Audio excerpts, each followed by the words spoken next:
बात करते हैं ईरान और अमेरिका के महायुद्ध को लेकर भी, जिसमें कहने को तो सीजफायर चल रही है, लेकिन हॉर्मूज को लेकर टेंशनें लगातार बढ़ रही हैं। एक तरफ ट्रंप ने हॉर्मूज पर अमेरिका का हक जताने का मिशन शुरू कर दिया, वो लगातार इसको अपना नया प्रोवेंस बता रहे, तो वहीं ईरान ने भी दो टूक कह दिया है कि इस पर हमारा कंट्रोल था और हमारा ही कंट्रोल रहेगा, और अगर इस पर किसी ने भी अपना हक जताने की कोशिश की तो फिर बड़े युद्ध की तैयारी में ईरान बैठा हुआ है। आपको एक रिपोर्ट दिखाते हैं।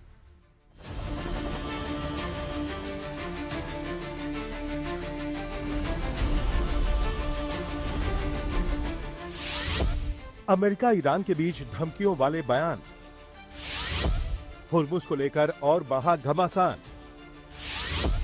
सेनाएं तैयार, महायुद्ध फिर छिड़ने के आसार। महीनों से जिन दो मुद्दों को लेकर अमेरिका और ईरान डील नहीं कर पा रहे हैं, उनको लेकर तनातनी और ज्यादा बढ़ गई है। परमाणु मसले से पहले हुर्मुज का हल निकालने की तमाम कोशिशों पर अब पानी फिरता दिख रहा है। न तो अमेरिका हुर्मुज के समंदर से नाकेबंदी हटाने के लिए तैयार है और न ही ईरान जहाजों की आवाजाही पर किसी भी तरह से अपना नियंत्रण कम होने देना चाहता है।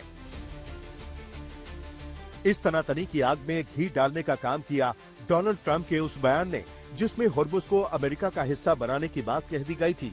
एक बार फिर हुर्मुज पर अमेरिकी कंट्रोल की बात कहते हुए ट्रंप ने ईरान के सिर ही डील न होने देने का ठीकरा फोड़ दिया है। बयानों की इस जंग में पीछे हटने के लिए ईरान भी तैयार नहीं है।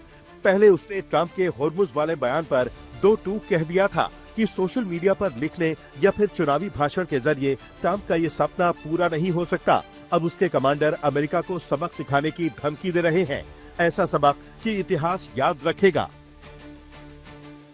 ईरान के नेवी कमांडर शहराम ईरानी ने कहा कि हम दुश्मन को देश की सरहदों को पार नहीं करने देंगे।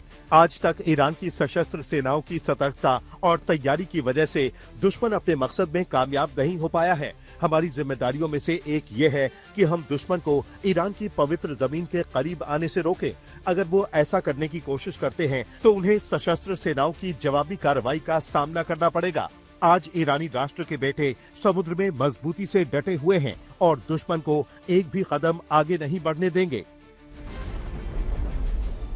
ईरानी कमांडर के ये सुर ऐसे ही तल्ख नहीं हुए हैं। ये जवाब है अमेरिका के उस वित्त मंत्रालय को जिसने ईरान पर इतिहास के सबसे बड़े आर्थिक प्रतिबंध लगाने का ऐलान किया है।